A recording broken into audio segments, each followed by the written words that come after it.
Hello everyone and welcome back to my channel Edmond Amendaros.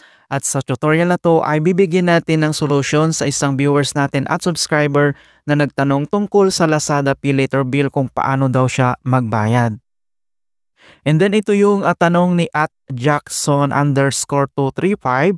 So paano po kung wala akong GCash at PayMaya? So paano ko mababayaran ang Pay next month sa Lazada Pay Later ko? So ito yung try natin bigyan ng solusyon. So bro, marami namang ways po at option na pwede natin gawin para makabayad tayo kahit wala tayong e-wallets. Okay, so back lang tayo. And then ang next na iyong gagawin ay open mo lang yung Lazada app mo. And then select mo lang dito yung account. Kapag nandito ka na sa Lazada homepage, mag-scroll down ka lang. At dito lang sa My Lazada Wallet, select mo lang dito yung cash in. And then cash in amount. So for example, lagay lang tayo dito kung magkano yung ika-cash in mo sa Lazada wallet mo. And then click mo lang dito yung done. And then ipo-proceed mo lang siya. Click proceed. And dito naman sa cash in method, so makikita mo kaagad dito kung ano yung available na pwede mong gamitin.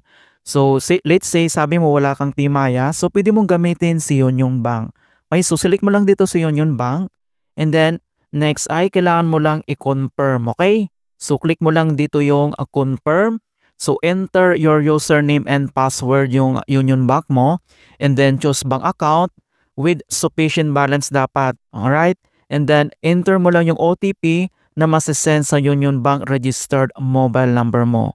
Yan, so ito yung first option na pwede mong gawin. And another option naman, so dito sa over the counters ay pwede mong gamitin si TouchPay. Okay, so select mo lang dito si TouchPay. And then next ay kailangan mo lang i-follow yung instructions. Alright, so click mo lang dito yung confirm and then i-follow mo lang yung instruction na lalabas dito. Okay, so kapag wala ka naman bank account or hindi mo alam dito sa TouchPay, so another option naman na pwede mong gawin is ang sasuggest ko lang is pwede mong gamitin yung e-wallets ng kapamilya mo. So kapamilya mo lang sinasabi ko, hindi po yung mga kaibigan. So kapamilya mo, kapatid mo, makisuyo ka na lang na kung pwede mong gamitin yung kanilang account. So pwede mong i-link dito yung GCash nila or yung PayMaya nila para gamitin mo pambayad sa Lazada Pay Later mo. Ayan. So mahirap po yung ibang tao, yung I suggest lang sa kapamilya mo, kilala mo para mabayaran mo. Kung wala kang bank account. So sa TouchPay naman, so napakadali lang naman, i-follow mo lang dito yung instructions.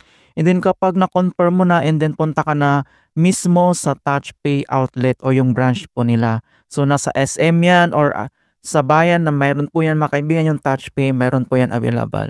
Alright, so in hope guys and hope bro na nasundan mo yung aking solutions regarding sa problem mo kung paano ka magbayad. And guys, in hope na nakapagbigay ako ng konting kaalaman at guide tungkol sa Lazada Pay Later Bill tutorial. Thank you guys and see you in my next tutorials.